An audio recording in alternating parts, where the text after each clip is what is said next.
Purification after childbirth. The Lord spoke to Moses, saying, Speak to the people of Israel, saying, If a woman conceives and bears a male child, then she shall be unclean 7 days.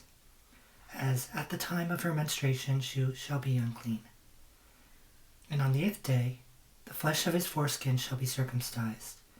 Then she shall continue for 33 days in the blood of her purifying. She shall not touch anything holy, nor come into the sanctuary until the days of her purifying are completed. But if she bears a female child, then she shall be unclean for 2 weeks. She shall be unclean 2 weeks, as in her menstruation, and she shall continue in the blood of her purifying for 66 days. And when the days of her purifying are completed, whether for a son or for a daughter, she shall bring to the priest at the entrance of the tent of meeting a lamb a year old for a burnt offering, and a pigeon or a turtle dove for a sin offering, and he shall offer it before the Lord and make atonement for her. Then she shall be clean from the flow of her blood. This is the law for her who bears a child, either male or female. And if she cannot afford a lamb, then she shall take 2 turtle doves or 2 pigeons, one for a burnt offering and the other for a sin offering, and the priest shall make atonement for her, and she shall be clean. Laws about leprosy. The Lord spoke to Moses and Aaron, saying, When a person has on the skin of his body a swelling or an eruption or spot, and it turns into a case of leprous disease on the skin of his body, then he shall be brought to Aaron the priest, or to one of his sons the priests. And the priest shall examine the diseased area on the skin of his body. And if the hair in the diseased area has turned white, and the disease appears to be deeper than the skin of his body, it is a case of leprous disease. When the priest has examined him, he shall pronounce him unclean. But if the spot is white in the skin of his body and appears no deeper than the skin, and the hair in it has not turned white, the priest shall shut up the diseased person for 7 days. And the priest shall examine him on the 7th day, and if in his eyes the disease is checked, and the disease has not spread in the skin, and the priest shall shut him up for another 7 days. And the priest shall examine him again on the 7th day, and if the diseased area has faded, and the disease has not spread in the skin, then the priest shall pronounce him clean. It is only an eruption, and he shall wash his clothes and be clean. But if the eruption spreads in the skin, after he has shown himself to the priest for his cleansing, he shall appear again before the priest. And the priest shall look, and if the eruption has spread in the skin, then the priest shall pronounce him unclean. It is a leprous disease. When a man is afflicted with a leprous disease, he shall be brought to the priest, and the priest shall look. And if there is a white swelling in the skin that has turned the hair white, and there is raw flesh in the swelling, it is a chronic leprous disease in the skin of his body, and the priest shall pronounce him unclean. He shall not shut him up, for he is unclean. And if the leprous disease breaks out in the skin, so that the leprous disease covers all the skin of the diseased person from head to foot, so far as the priest can see, then the priest shall look, and if the leprous disease has covered all his body, he shall pronounce him clean of the disease. It is all turned white, and he is clean. But when raw flesh appears on him, he shall be unclean. And the priest shall examine the raw flesh and pronounce him unclean. Raw flesh is unclean, for it is a leprous disease. But if the raw flesh recovers and turns white again, then he shall come to the priest, and the priest shall examine him. And if the disease has turned white, then the priest shall pronounce the diseased person clean. He is clean. If there is in the skin of one's body a boil and it heals, and in the place of the boil there comes a white swelling or a reddish white spot, then it shall be shown to the priest. And the priest shall look, and if it appears deeper than the skin, and its hair has turned white, then the priest shall pronounce him unclean. It is a case of leprous disease that is broken out in the boil. But if the priest examines it, and there is no white hair in it, and it is not deeper than the skin, but is faded, then the priest shall shut him up 7 days. And if it spreads in the skin, then the priest shall pronounce him unclean. It is a disease. But if the spot remains in one place and does not spread, it is the scar of the boil, and the priest shall pronounce him clean. Or when the body has a burn on its skin, and the raw flesh of the burn becomes a spot, reddish white or white, the priest shall examine it, and if the hair in the spot that has turned white, if the hair in the spot has turned white, and it appears deeper than the skin, then it is a leprous disease. It has broken out in the burn, and the priest shall pronounce him unclean. It is a case of leprous disease. But if the priest examines it, and there is no white hair in the spot, and it is no deeper than the skin, but has faded, the priest shall shut him up 7 days. And the priest shall examine him the 7th day. If it is spreading in the skin, then the priest shall pronounce him unclean. It is a case of leprous disease. But if the spot remains in one place and does not spread in the skin, but has faded, it is a swelling from the burn, and the priest shall pronounce him clean, for it is the scar of the burn. When a man or woman has a disease on the head or the beard, the priest shall examine the disease. And if it appears deeper than the skin, and the hair in it is yellow and thin, then the priest shall pronounce him unclean. It is an itch, a leprous disease of the head or the beard. And if the priest examines the itching disease, and it appears no deeper than the skin, and there is no black hair in it, then the priest shall shut up the person with the itching disease for 7 days, and the 7th day the priest shall examine the disease. If the itch has not spread, and there is in it no yellow hair, and the itch appears to be no deeper than the skin, then he shall shave himself. But the itch he shall not shave. And the priest shall shut up the person with the itching disease for another 7 days. And on the 7th day the priest shall examine the itch. And if the itch has not spread in the skin, and it appears to be no deeper than the skin, then the priest shall pronounce him clean. And he shall wash his clothes and be clean. But if the itch spreads in the skin after his cleansing, then the priest shall examine him. And if the itch has spread in the skin, the priest shall not. And if the itch has spread in the skin, the priest need not seek for the yellow hair. He is unclean. But if in his eyes the itch is unchanged, and black hair has grown in it, the itch is healed, and he is clean, and the priest shall pronounce him clean. When a man or woman has spots on the skin of the body, white spots, the priest shall look, and if the spots on the skin of the body are of dull white, it is leukoderma that has broken out in the skin. He is clean.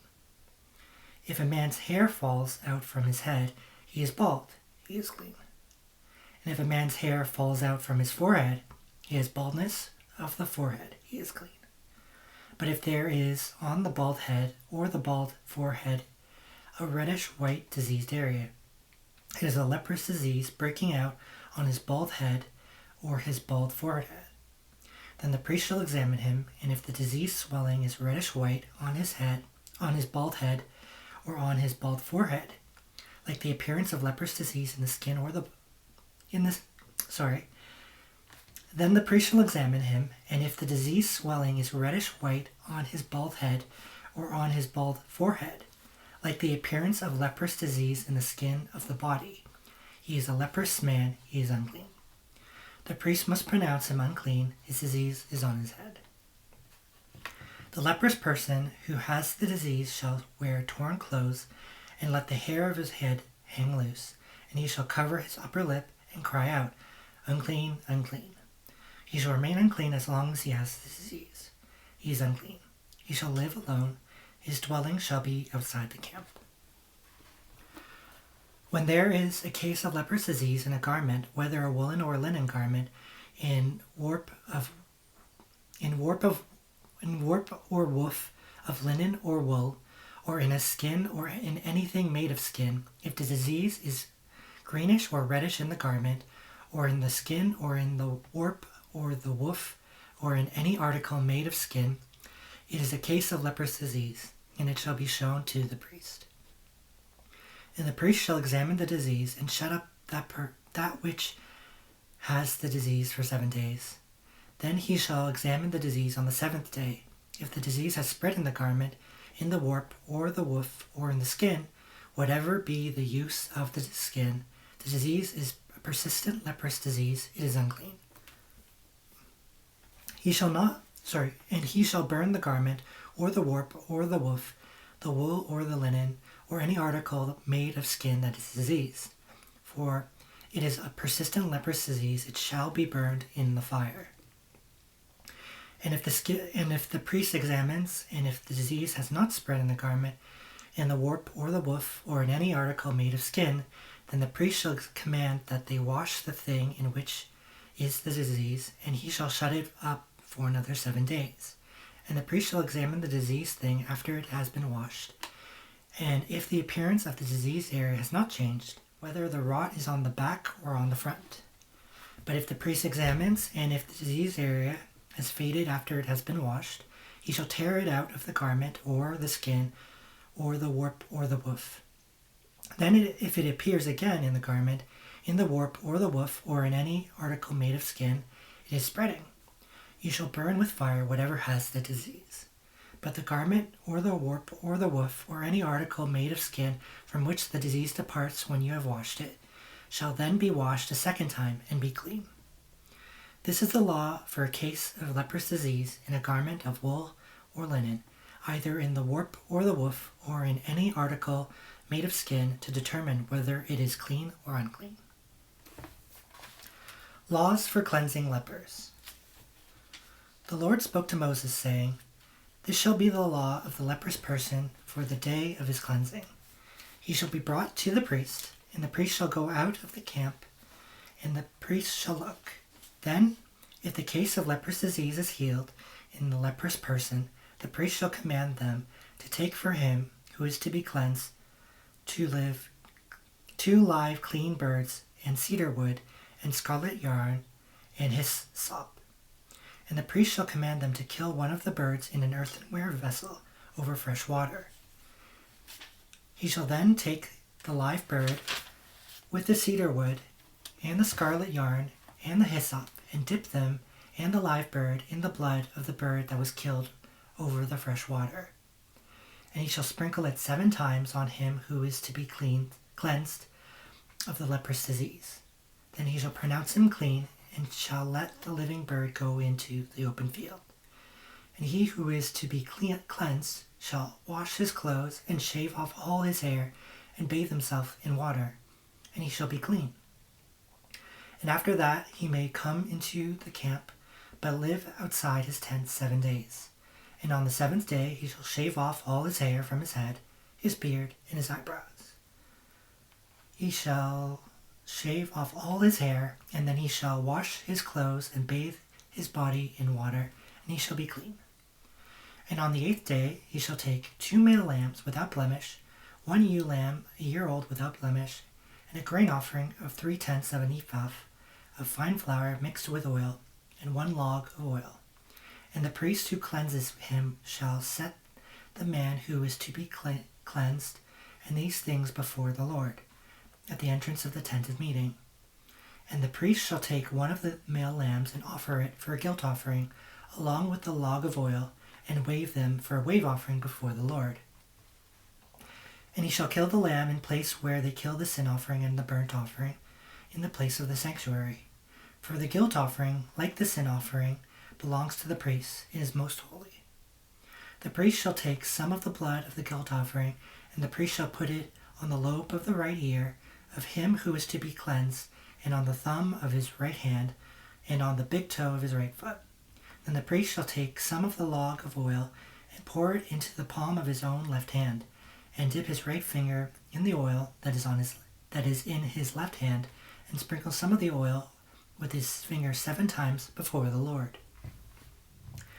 And some of the oil that remains in his hand the priest shall put on the lobe of the right ear of him who is to be cleansed, and on the thumb of his right hand, and on the big toe of his right foot, on top of the blood of the guilt offering. And the rest of the oil that is in the priest's hand he shall put on the head of him who is to be cleansed. Then the priest shall make atonement for him before the Lord. The priest shall offer the sin offering to make atonement for him who is to be cleansed from his uncleanness. And afterward he shall kill the burnt offering, and the priest shall offer the burnt offering and the grain offering on the altar. Thus the priest shall make atonement for him, and he shall be clean.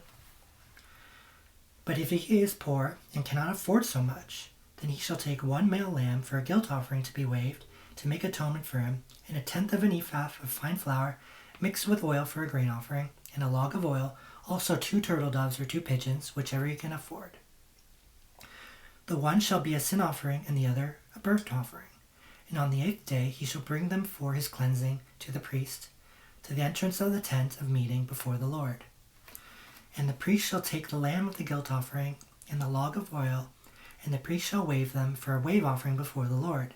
And he shall kill the lamb of the guilt offering, and the priest shall take some of the blood of the guilt offering and put it on the lobe of the right ear of him who is to be cleansed, and on the thumb of his right hand, and on the big toe of his right foot.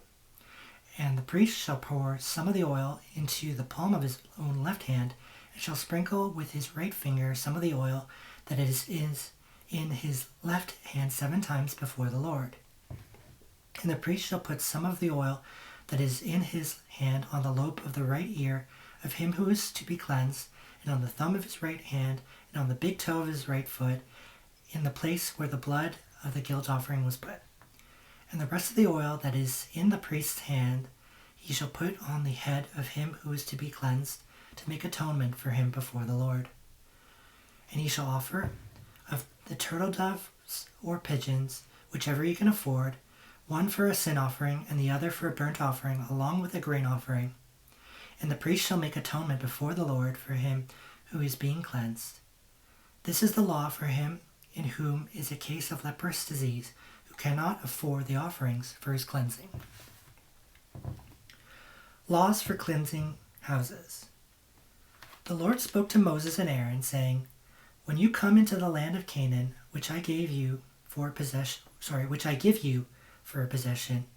I put a case of leprous disease in a house in the land of your possession. Then he who owns the house shall come and tell the priest, 'There seems to me to be some case of disease in my house.'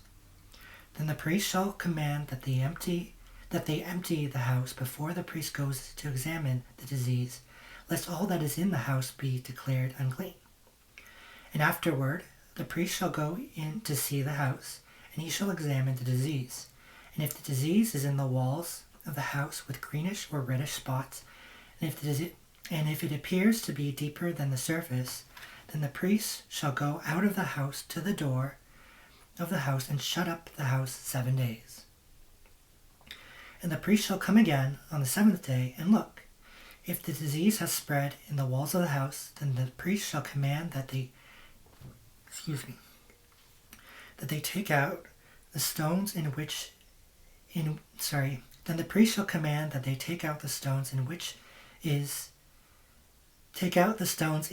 is the disease, and throw them into an unclean place outside the city. And he shall have the inside of the house scraped all around, and the plaster that they scrape off they shall pour out in an unclean place outside the city. Then they shall take other stones and put them in the place of those stones, and he shall take other plaster and plaster the house. If the disease breaks out again in the house, after he has taken out the stones and scraped the house and plastered it, then the priest shall go and look. And if this disease has spread in the house, it is persistent leprous disease in the house, it is unclean.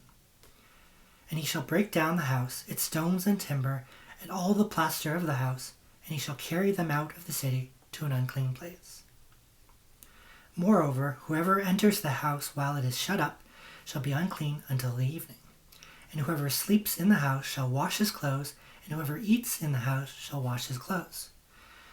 But if the priest comes and looks, and if the disease has not spread in the house after the house was plastered, then the priest shall pronounce the house clean, for the disease is healed. And for the cleansing of the house he shall take 2 small birds with cedar wood and scarlet yarn and hyssop, and he shall kill one of the birds in an earthenware vessel over fresh water, and shall take the cedar ware and the hyssop and the scarlet yarn, along with the live bird, and dip them in the blood of the bird that was killed and in the fresh water, and sprinkle the house 7 times. Thus he shall cleanse the house in the blood of the bird with the fresh water and with the live bird and with the cedar wood and hyssop and scarlet yarn. And he shall let the live bird go out of the city into the open country. So he shall make atonement for the house, and it shall be clean. This is the law for any case of leprous disease, for an itch, for leprous disease in a garment or in a house, and for a swelling or an eruption or spot, to show when it is unclean and when it is clean. This is the law for leprous disease. And that was Leviticus chapter 12, once again, as well as chapters 13 and 14.